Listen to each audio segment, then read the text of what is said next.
You know what I would love to see? Americans protesting in the streets, especially outside big universities, protesting the fact that the kids are ignorant of history and there needs to be change.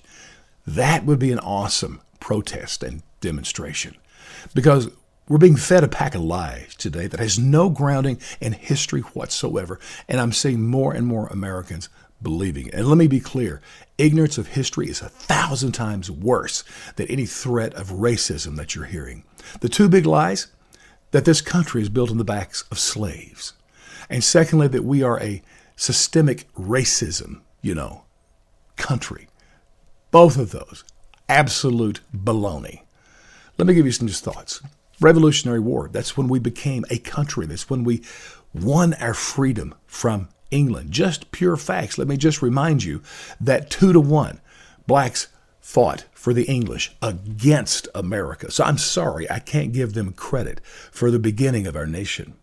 And then what happened in the early stages, the early parts of our country, is absolutely incredible, with economic prosperity and development. I mean, it just takes forever. Let me give you some examples. In the world of agriculture, and we were all farmers then throughout the world, Cyrus McCormick invented the mechanical reaper, early 1800s.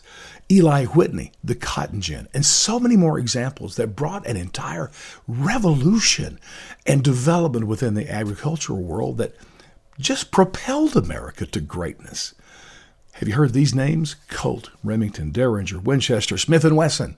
I mean, they were all beginning in the early 1800s. And you know what? The point here is not that they're white guys. The point is, it was very soon that America controlled the gun manufacturers of the world.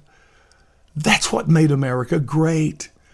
Listen, every kid should learn a lot about the Erie Canal. It opened in 1825 up in New York, over 300 miles long, through mountains, through crazy geography, to connect the Great Lakes region with the Atlantic Ocean at New York. You can't imagine the engineering marvel that was. That was a development that just the world had not seen. And even Harriet Tubman and Frederick Douglass used it to help free slaves. But there was no slaves involved in if you consider Irish immigrants slaves, then yes.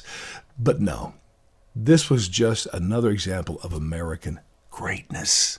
And then, as far as systemic racism, no greater example than slavery. 700,000 people died to end it. And then the Jim Crow laws, out of that we had civil rights legislation, other stuff that eliminated every one of them.